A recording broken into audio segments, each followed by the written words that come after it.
The Man Who Fell into the Clouds and Never Came Back. A Learn English Through Story script asterisk. Picture this, a plane 30,000 feet above the ground, a staircase opens in the tail, and a stranger simply steps out into the storm with $200,000 strapped to his chest. That happened. It's real. And nobody, not the police, not the FBI, not history itself, has ever learned his name. Welcome back to the channel. Today we're telling one of America's strangest unsolved cases, a story about patience, planning, and a disappearance so clean it still puzzles investigators more than 50 years later. Listen closely. This episode is built to help you practice your English listening while following a true and famous mystery. Stay with us until the end, and if you like stories like this, tap subscribe. Let's set the scene. Chapter 1, A Quiet Man in a Dark Coat. It was late November 1971. Thanksgiving was only a day away, and airports across America were crowded with travelers heading home. Families hugged goodbye. Children napped on suitcases. Nobody had time to notice one more man in line. He wore a plain business suit, a narrow tie, and sunglasses. He carried nothing but a briefcase. At the ticket counter of an airport in Portland, Oregon, he asked for a single ticket, paid with cash, and gave a name that meant nothing to anyone: Dan Cooper. He boarded a Northwest Orient flight bound for Seattle, a short hop, barely enough time to finish a drink. He walked past rows of tired travelers and took a seat near the back of the cabin, close to a part of the aircraft that would soon matter more than anyone could imagine. A staircase built into the tail of the plane, one that could be lowered mid-flight. Once the plane leveled off, he ordered a bourbon, lit a cigarette, and waited. Then he passed a folded note to a young flight attendant. She assumed it was a stranger's phone number and slipped it into her pocket without reading it, a common enough thing to happen on a flight. But the man leaned toward her and said quietly that she should actually look at what he'd written. She unfolded it. The message was short and impossible to misunderstand. There was a bomb on board. When she glanced back at him for confirmation, he opened his briefcase just enough for her to see a tangle of wires and red cylinders. Whether the device was real or not, nobody could afford to guess wrong. Passengers' lives were on the line. His demands were simple and specific: $200,000 in $20 bills, 4 parachutes, and a fuel truck standing by once they landed in Seattle. Chapter 2, A Plane That Wouldn't Land. Word reached the cockpit immediately, and from there, the airline, the police, and federal agents. But the ordinary passengers sitting just a few rows away knew nothing. They were told there was a minor mechanical delay while the plane circled above Seattle for hours, buying time for authorities to gather the ransom. Through it all, the hijacker stayed unnervingly calm. He didn't pace. He didn't threaten anyone loudly. He sat, waited, and trusted that his instructions would be followed exactly, which made him more unsettling, not less. There was a clever logic behind asking for 4 parachutes instead of 1. It meant investigators couldn't secretly sabotage a single chute, since they had no way of knowing whether he intended to force a crew member to jump alongside him. Hours later, the money and the parachutes arrived. The plane touched down in Seattle under heavy rain, parked far from the terminal, its window shades drawn so no one inside could see the officers positioned outside. The hijacker inspected every parachute and counted through the cash.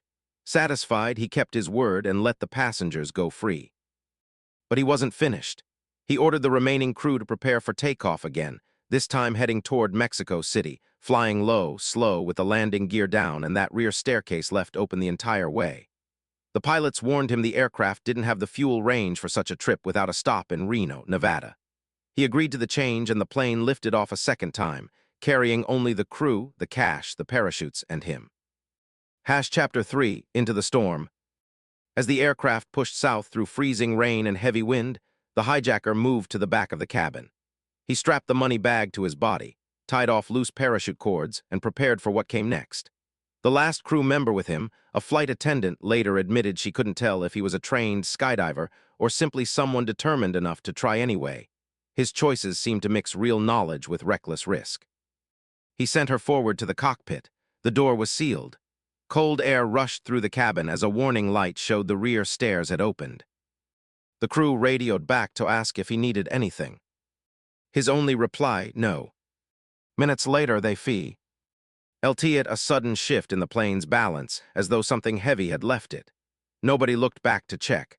Nobody knew if the bomb was real, so the aircraft simply continued toward Reno. When it finally landed, agents searched every inch of the cabin. The man was gone, so was the money. So was one parachute. All that remained was a discarded tie on a seat and no answers at all about who he really was. Chapter 4, a search that found almost nothing. What followed was one of the largest manhunts in American history. Agents tried to calculate exactly where along that dark, storm-covered route he might have jumped, using flight speed, altitude, and the timing of that strange shift in the plane. But even a small miscalculation could shift the search zone by miles. Helicopters swept over forests and rivers. Officers combed through small towns asking if anyone had seen a stranger, a parachute, or a bag of cash fall from the sky. They found nothing. No body, no parachute, no footprints. It was as if the sky had simply absorbed him. Some experts doubted he survived at all. He jumped at night, in a storm, wearing ordinary shoes and a business suit. No boots, no helmet, no proper equipment for a wilderness landing, using a parachute that couldn't be steered easily. The odds looked brutal. Others weren't so sure. Maybe the ordinary clothing was intentional, a disguise for blending back into normal life the moment he landed. Maybe someone had been waiting for him. Maybe the whole plan, reckless as it looked, had worked exactly as intended. Every bill of that ransom had its serial number recorded, so banks and businesses nationwide were told to watch for it.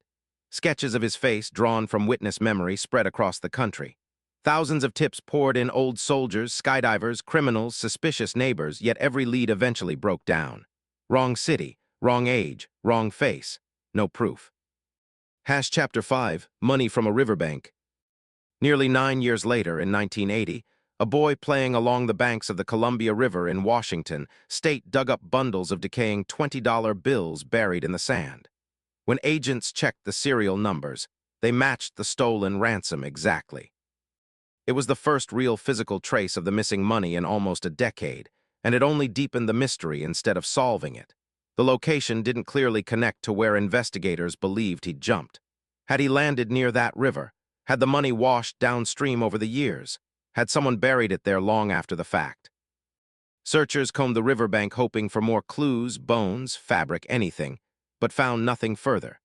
The vast majority of the ransom was never recovered, and no other marked bills ever surfaced anywhere in ordinary circulation. If he'd lived, why hadn't he spent it? Chapter 6, the question that never closes. By 2016, after more than 4 decades of dead ends, the FBI officially stepped back from active investigation, redirecting resources toward more urgent cases, though they left the door open for any serious new evidence. To this day, nobody knows his real name. Nobody knows exactly where he came down. Nobody knows if he lived long enough to spend a single dollar of that cash, or if the forest simply kept him. What makes this case linger isn't violence. He hurt no one, fired no weapon, threatened no one physically beyond that single note. What makes it linger is the void where an ending should be. No confession, no body, no definitive proof one way or the other. Maybe he died within minutes of jumping, lost to the cold and the trees. Maybe he calculated every risk perfectly and walked away into an ordinary life, hiding in plain sight for the rest of his years. Maybe the truth is still out there, in a forgotten police file, at the bottom of a river, or in a story someone's grandfather never quite finished telling. We should be clear about one thing before we go. This isn't a celebration of what he did. Hijacking a plane is a serious, dangerous crime that put real people through real fear.